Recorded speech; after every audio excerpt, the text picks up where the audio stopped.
Hey everyone, welcome back to our channel. If you're new here, please subscribe. I'd really love that. If you're returning, how you doing? What we're going to be talking about today is stretching our food budget. Because in a world in a world where grocery prices seem to constantly rise, finding ways to stretch our food budget is essential. Each time I grocery shop, whether it's online or in an actual grocery store, I am amazed at the cost of things, especially food. And I wonder how I did it when the entire family lived here at home.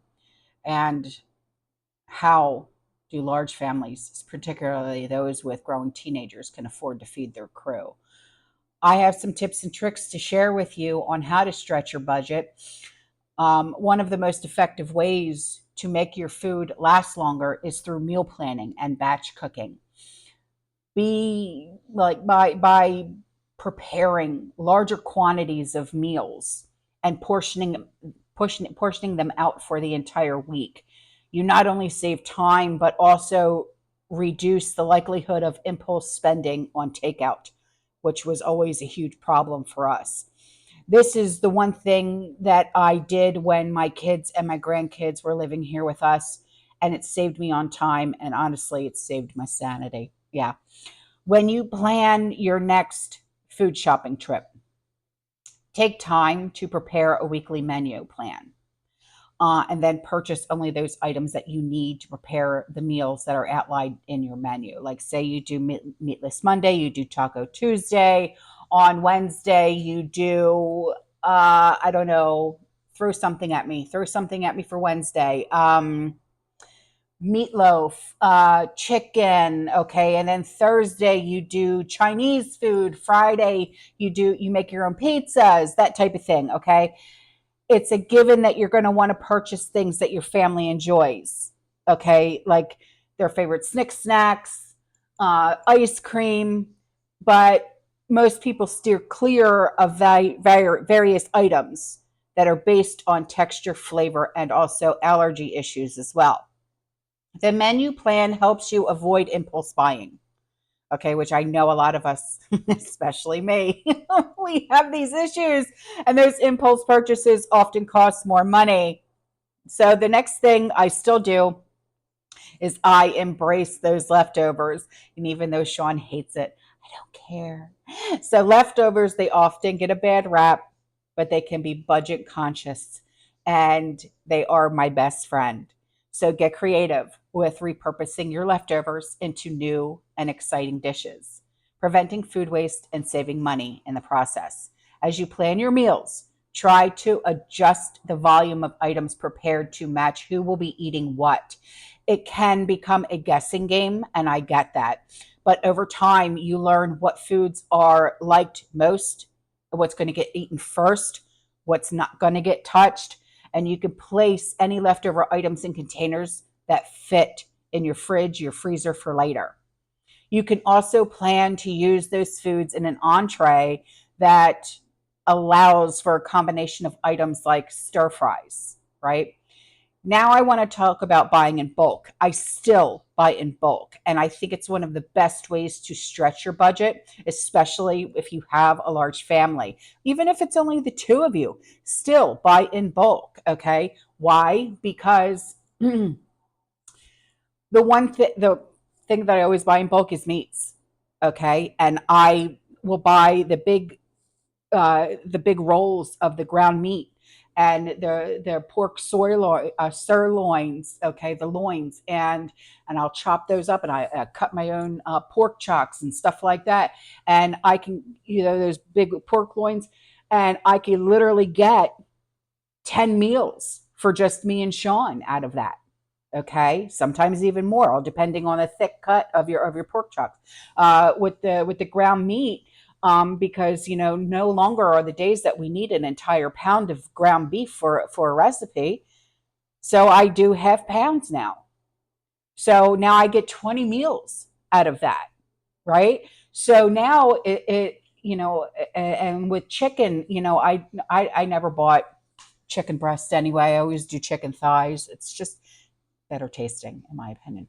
But there's so many different ways that you can go about buying in bulk, especially when it comes to non-perishables. you can significantly lower the cost per unit, often referred to as unit pricing. A lot of stores, especially like if you do Sam's, Costco, BJ's, they include the price per ounce on the shelf price tags. Look for deals on pantry items when you do like rice, pasta, beans, and store them in airtight containers to maintain the freshness. Now let's talk about produce. Shopping for seasonal produce is not only fresher, but it's more affordable when it's in season. If you try to buy avocados when they're not in season, obviously you're going to be paying more, right? Plan your meals around seasonal produce to take advantage of lower prices and better quality. Using coupons and discounts is key when stretching your budget. Keep an eye out for coupons and discounts at your local grocery store. Many supermarkets, they offer loyalty programs, and you can also use those loyalty programs to get cheaper gas too. There are a variety of coupon apps that can help you save money on your favorite products as well. The one thing that I always do is I buy store brand instead of name brand because I could care less about name brand. Generic or store brand products are often just as good as the name brand. And a lot of times, a lot of people don't realize, but the name brand is actually the store brand. It just has the store brand label on it instead of the name brand label on it. So embrace your frozen and your canned goods. Okay, frozen and canned goods can be just as nutritious as the fresh stuff and often have a longer shelf life and also lower prices. Okay, so stock up on frozen veg and fruit and canned goods while they're on sale and stretch your budget. The next thing is to create versatile staple dishes. Build your meal plans around versatile staple dishes that can be repurposed for various different ways. For example, a simple roasted whole chicken can be used for sandwiches, salads, and wraps throughout the entire week. The next thing is to reduce your meat consumption. Now, I know what you're going to say. Autumn, how dare you? I know. I am a carnivore myself. Just listen. Meat can be so expensive anymore. It's unheard of. And it's the most expensive thing that's on your grocery list. Okay. But consider incorporating maybe beans, lentils, tofu to cut down your cost. Okay. I will give you a recipe for tofu, and you're going to be like, where has this been all my life? Get firm tofu. Okay. Drain it, pat it down with paper towels to make sure you get all of the water out. Okay. Dredge it in an egg, and then do flour, then do egg again, and do breadcrumb. Okay. Put it in the air fryer.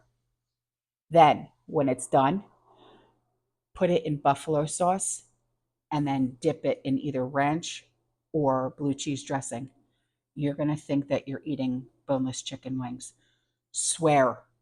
Swear on my life, girl, when I tell you. Okay. I had my husband eating this, and he's just like, these are the best boneless chicken wings I've ever had. And I was hysterical. He goes, what? I said, babe, I said, that's tofu. And he went, what? He could not stop eating it, and he hates tofu. But he literally asked me, babe, baby, baby, baby, when you gonna make me that tofu chicken? When you gonna make me that tofu chicken? He loves it now. Okay. Literally, when I tell you it is the best thing you'll ever eat. Okay. And it's healthy for you too. So, and then when it comes to like lentils, did you know that if you mix lentils in with your ground beef, it stretches it and you don't even realize that you're having lentils in with your ground beef because it mixes so well. Okay. So if you still feel the need for meat, like Sean and I do, consider different cuts of meat that fill the need. Okay. Beef comes in different varieties. Some cuts are better than others. Some cuts are more expensive than others. Stay away from the filet mignon. Stay away from the New York strip. Y'all don't need that. Okay. You really don't. But the same applies to chicken and fish. Okay. Do you really need chicken breast when literally 5-star Michelin chef Gordon Ramsay prefers chicken thighs over chicken breasts?